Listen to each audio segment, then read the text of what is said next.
Now this guy might be the easiest boss in the game, the Joker. Although he's really a giant frog or something. After he does his little leg warm-up, bear in mind that even after it says fight, he's still invulnerable for a few seconds. So wait a minute, then attack.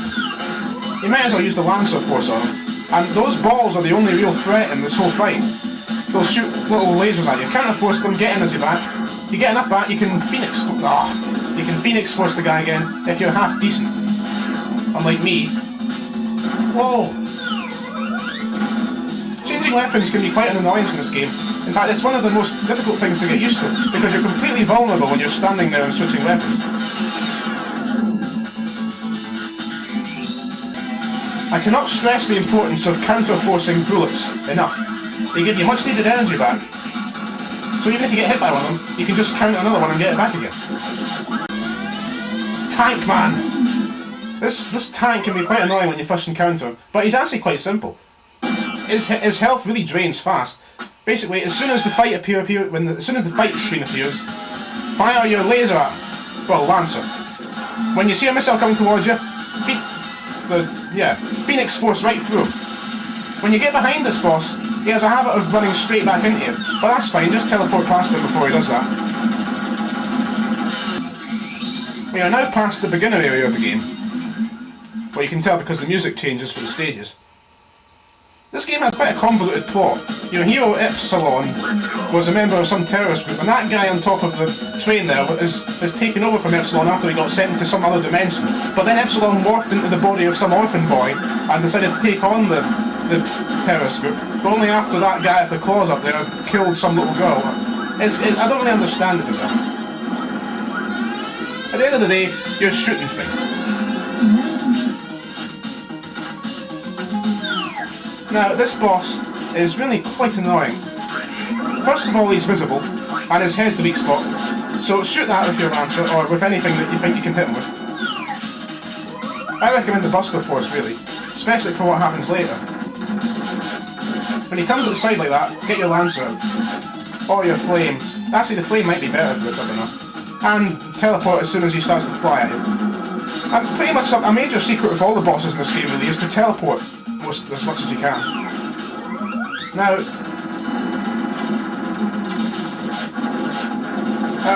when you get his health to about 1/3 left, he turns invisible like that. The only way to make him visible and be safe is to keep firing your Buster like that all over the place in the direction that he flew away in. So he flew off to the left there, so shoot to the left. He comes back onto the left, and you can kill him. Easy! Easy! I told you! You see? Right, what am I doing? In the next stage, you're going to immediately be barraged with a bunch of flies. And this is a great opportunity to get your health back with the bullets that they shoot at you. Don't worry when you get hit by them, because just fly to this other side of the screen and get your health back there. And you want that health because this part coming here, see this massive mothership type thing? And now that purple head right above Epsilon there, he flies out and you want to kill him. The Phoenix really helps with that. Of course, so does the Lancer Force. And when he dies, he leaves this handy little array of energy capsules. Here we have Xi Tiger, or Xi Tiger, or Xi Tiger, or some tiger. A standard Japanese Tokyo central businessman, you'd think, but no, he's a ginormous tiger in disguise. And it's up to Epsilon to destroy him before he destroys the Sierrans, or whatever planet it is, with his malevolent plans.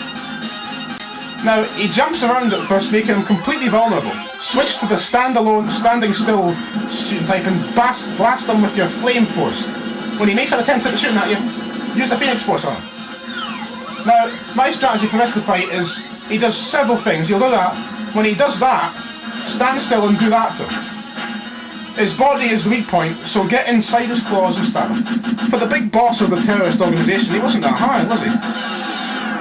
And after you complete this boss, you hear that music. Which I assume means that you've done something important, but I don't know what, because nothing special happens. You don't get any passwords, in hard mode at least. On to the sewers. Now, those right, first of all, change to your yellow force. As I said before, grab all power-ups you see with the weapon you've got, at least, if you're going to stick with those weapons.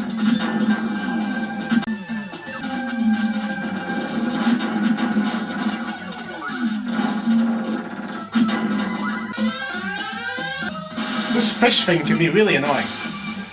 Like the last boss, he stands still for the first minute, or well, a few seconds, so stand there and shoot at him with the flame.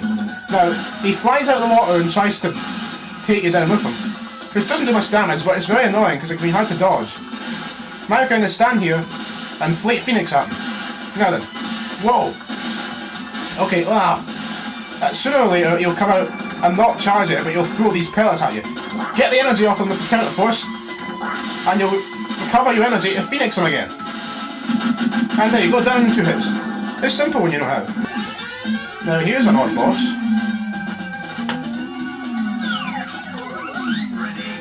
Get your Lancer out, stand at this side of the screen, be yellow, or at least I like to be yellow. Whoa!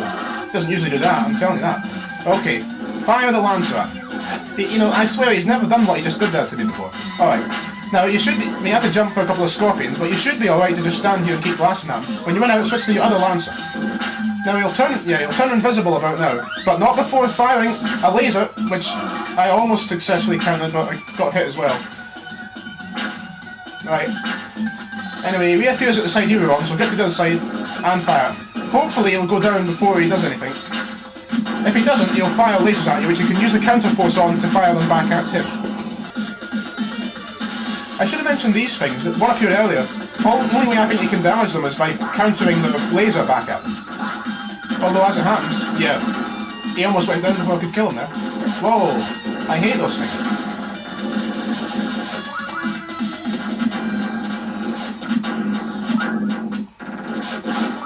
And now you get to the ship, where this little blue teddy bear thing needs your help. This game just introduces concepts without explaining them for some reason, but well. Let's go! Now, this is a unique part of the game where, for some reason, you got to kill 15 scorpion things that try to come up the ship. I don't know whether they destroy the ship if you let them climb all the way up or whatever, but it shouldn't be too hard to just shoot them off. Now, after you take care of all these scorpions, the most tragic event of the game happens. Professor Scuttlefish here, in the most diabolical fashion, kills the little blue teddy bear. Or at least he hugs him and throws him away.